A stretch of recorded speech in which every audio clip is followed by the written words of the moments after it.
The producers of this presentation would like to thank all of the people who appear in this videotape. These people have graciously consented to speak about their experiences, including some very personal issues relating to prostate cancer. Their courage is an inspiration to all who watch this presentation, as well as prostate cancer survivors worldwide. I literally agonized over what to do about my prostate cancer. I mean, I had friends who had had it. They said, cut it out, just cut it out. And my doctor said, radiation.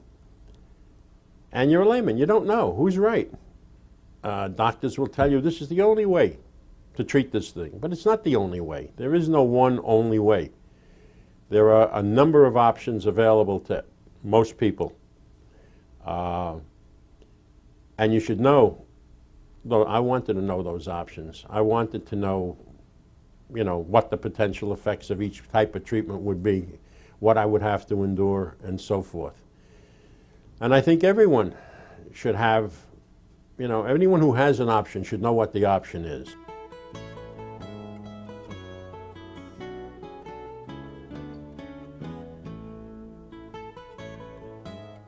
I was very disappointed. It was quite a shock because I was hoping, obviously, that this was not really cancer. And but then I faced up to it, and I decided to attack it very vigorously and not to wait 2 or 3 years for something else to happen. I decided to get something done about it, either radical prostatectomy or the cryosurgery. One or the other, I felt had to be done within the next 6 months, because once the cancer had gone beyond the prostate gland, then it becomes almost inoperable.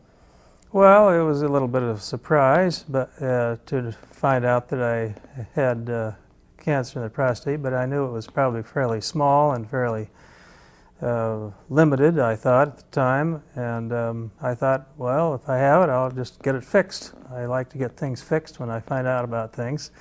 So I said, well, let's go ahead and do what we have to do. Well, was I fearful for my life? I don't think that's really what I was thinking. From what I've been told and read about prostate cancer, it's a slow-growing cancer.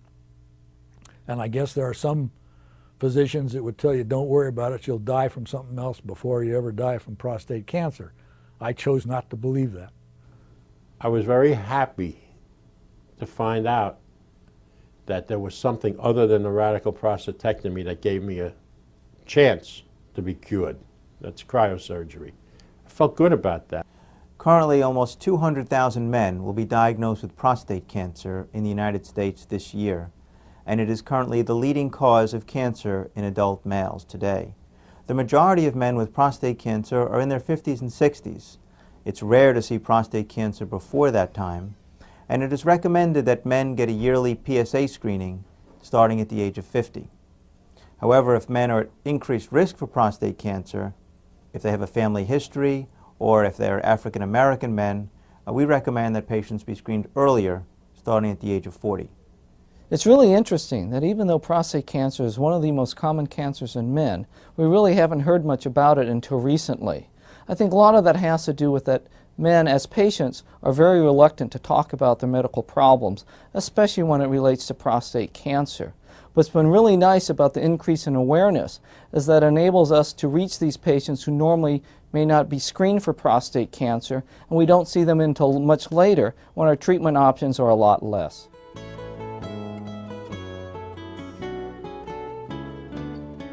Well, my feelings about having been told it was cancer was, let's get rid of it. Well, now, what are my options? And those were explained to me.